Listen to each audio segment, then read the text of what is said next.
नमस्कार साथीहरू, आज चाहिँ हामी यो भिडियोमा स्टुडेन्ट भिजाको सेल्फ एप्लिकेसन अथवा आफै कसरी एप्लाई गर्न सकिन्छ त्यसको बारेमा सिक्नेछौँ। त्यसको लागि चाहिँ हामी गुगलमा जानुपर्ने हुन्छ। सिधै गुगलमा जाउँ। गुगलमा गइसकेपछि तपाईँले गुगलमा हान्नुपर्ने हुन्छ। तपाईँले स्टडी इन्फो फिनल्यान्ड भनेर हान्नुभयो भने तपाईँ वेबसाइट पाउनुहुन्छ। यो वेबसाइटमा क्लिक गर्नु होला। त्यस पछाडि यो खालको इन्टरफेस खुल्छ। यो खालको इन्टरफेस खुलिसकेपछि अरू केही नगर्नुहोस्। त्यस पछाडि यो बोर्डर भन्नेमा क्लिक गर्नु होला। यहाँ क्लिक गरिसकेपछि तपाईँले सेलेक्सन गर्ने अथवा तपाईँको सबै एकाडेमिक चिजहरूलाई चाहिँ तपाईँले सर्टलिस्ट गरेर आफ्नो सुहाउँदो सबै चिजहरू सर्टलिस्ट गर्नु मिल्छ। त्यो पहिला गर्नु होला। जसको लागि चाहिँ जस्तै एजुकेसन टाइपमा यहाँ हेर्नुहोस् हैन, तपाईँले कुन खालको एजुकेसन लिन खोजिरहनु भएको छ। जस्तै यहाँनिर फिनल्यान्डको केसमा चाहिँ युनिभर्सिटी अफ एप्लाइड साइन्स र युनिभर्सिटी दुई खालको एप्लिकेसन हुन्छ है त। त्यसको लागि जस्तै त्यसमा पनि युनिभर्सिटी अफ एप्लाइड साइन्समा पनि ब्याचलर्स र मास्टर्स हुन्छ, युनिभर्सिटीमा पनि ब्याचलर्स मास्टर्स हुन्छ। भनेपछि तपाईँ उदाहरणको लागि युनिभर्सिटी अफ एप्लाइड साइन्सको ल ब्याचलर्स तपाईँले सेलेक्ट गर्नुभयो, तपाईँले पढ्न खोज्नुभएको चिज। त्यस्तै गरेर अब ल्याङ्ग्वेज हेर्नु पऱ्यो। यहाँ त फिनिसमा हुन्छ, स्विडिसमा होइन। अब फिनिस स्विडिसको कोर्सहरू हुन्छ। त्योभन्दा हामीले चाहिँ के त यो इङ्ग्लिसमा चाहिँ क्लिक गर्नु पऱ्यो। त्यो पनि गर्नुभयो। अब लोकेसन चाहिँ यो ओपन नै छोडिदिनु होला। यो लोकेसन तपाईँ जस्तै तपाईँलाई हेलसिङ्की आउनु छ अथवा टुर्कु आउनु छ, त्यहाँ कस्तो छ भनेर सर्टलिस्ट गरेर हेर्नका लागि चाहिँ तपाईँले मिल्यो। तर अब एडमिसनको लागि चाहिँ यसलाई ओपन नै छोड्नुभयो भने राम्रो, किनभने रिलेटेड कोर्सको सब्जेक्टहरू तपाईँले त्यहाँ पाउन सक्नुहुन्छ। त्यस्तै गरेर लोकेसन त्यही भइहाल्यो। अब प्रायर एजुकेसन भनेको तपाईँले पहिला के पढ्नुभएको थियो पहिलाको केसमा होइन। त्यसको लागि चाहिँ तपाईँले जस्तै यहाँको US university degree, university of applied science degree यो कुनै पनि होइन होइन। त्यसपछि तपाईँले के गर्नु पर्यो, सेकेन्डरी स्कुल ग्रेजुएट जुन गर्नुभएको छ त्यसलाई क्लिक गर्नुपर्ने भयो। त्यो क्लिक गर्नुभयो। त्यस पछाडि एप्लिकेसन अनगोइङ एप्लिकेसन, अहिले रिसेन्ट एप्लिकेसन कुन कुन भइरहेछ त्यसलाई अनगोइङ एप्लिकेसनलाई तपाईँले क्लिक गर्नु होला है त। त्यस्तै गरेर अब ट्रेनिङहरूको यो यसलाई केही पनि नचलाउनु होला। वर्क लाइफ त्यो तपाईँको कन्डिसनल एजुकेसनहरू यहाँनिर धेरै प्रकारको छ, जस्तै लेबर मार्केट ट्रेनिङ अथवा यो छ, यसलाई केही पनि नगर्नु होला, तपाईँ पढ्नु आउने हो। त्यस्तै गरेर एप्लिकेसन प्रोसिड्युरमा चाहिँ फिनल्यान्डमा त धेरै प्रकारको एप्लिकेसन प्रोसिडियर हुन्छ। त्यसमध्ये जोइन एप्लिकेसन हो कि, सेपरेट एप्लिकेसन हो कि, ट्रान्सफर एप्लिकेसन हो कि, रोलिङ एडमिसन एप्लिकेसन हो कि होइन, अथवा सप्लिमेन्ट्री एप्लिकेसन हो, यसलाई छुट्याउनु होला। उदाहरणको लागि हामी जोइन एप्लिकेसनको बारेमा खोजिरहेछौँ अथवा गरिरहेछौँ भने जोइन एप्लिकेसनलाई क्लिक गर्नु होला। र एडमिसन प्रोसिडियर चाहिँ अब के त एडमिसन प्रोसिडियर, ओपन युनिभर्सिटीबाट आउने हो कि, अनि त्यसपछि इक्जाम स्कोरको बेसमा आउने हो कि, सर्टिफिकेट बेसमा आउने हो कि, टोटल स्कोरको बेसमा आउने हो कि, कसरी आउने हो त्यसलाई तपाईँ डिटरमाइन गर्नु होला। उदाहरणको लागि हामीले के गर्यौँ त ल, इक्जाम बेस्डमा चाहिँ हामीले के गर्यौँ, क्लिक गर्यौँ। त्यस पछाडि फिल्ड अफ स्टडी के हो त, तपाईँहरूको पहिलाको फिल्ड अफ स्टडी के हो त होइन। जस्तै अब उदाहरणको लागि म्यानेजमेन्ट हो भने बिजनेस एन्ड एडमिनिस्ट्रेसन, एजुकेसन हो भने अथवा health and engineering, agriculture, information and technology, health service के हो तपाईँको यहाँनिर हान्नु होला।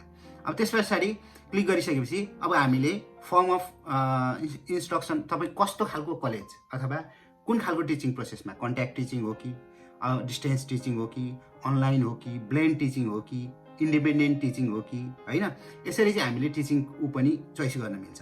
यसमा चाहिँ म तपाईँहरूलाई यो अनलाइन टिचिङ, यो डिस्टेन्स टिचिङले काम गर्दैन कि, कन्ट्याक्ट टिचिङ यो रेगुलर तपाईँहरू कलेज जानु पर्ने हुन्छ। ब्लेन्ड टिचिङमा चाहिँ अनलाइन प्लस तपाईँको कलेज गएर हुन्छ। त्यसैले ब्लेन्ड सेलेक्ट गर्न चाहन्छु।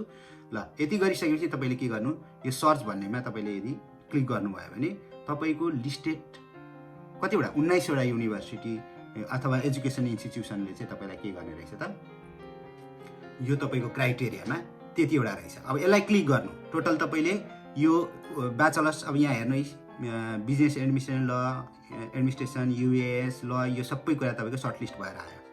अब यस पछाडि यसलाई क्लिक गर्नुभयो भने यो बिबिएमा तपाईँ, अब बिबिएमा त धेरैवटा युनिभर्सिटी कलेजहरू हुन्छ।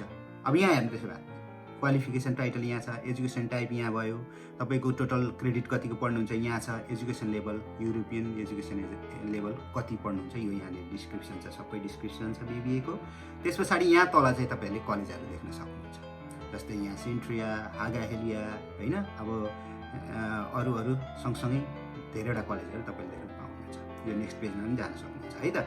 अब त्यसको लागि उदाहरणको लागि तपाईँले के गर्नुभयो, ल सेन्ट्रिया तपाईँले चोइस गर्नुभयो होइन, 7,000 ट्युसन फी रहेछ। ल हेर्नु, यसको डिटेल्स यहीँ पाउनुहुन्छ। जस्तै इङ्ग्लिस तपाईँले अघि सेलेक्ट गर्नुभएको थियो, तपाईँको के अरे एजुकेसन ड्युरेसन पिरियड चाहिँ तपाईँको कति रहेछ त, पढ्ने पिरियड चाहिँ कति रहेछ त तपाईँको भन्दाखेरि 3 वर्ष 6 महिना रहेछ, ब्लेन्ड टिचिङ, अनि त्यस पछाडि ट्युसन फी यति र स्कलरसिपको कुरा पनि यहाँनिर तपाईँले क्लिक गर्नुभयो भने कस्तो कन्डिसनमा तपाईँले स्कलरसिप पाउनुहुन्छ यो कुरा यहाँनिर तपाईँलाई एक्सप्लेन गरिदिएको छ है त।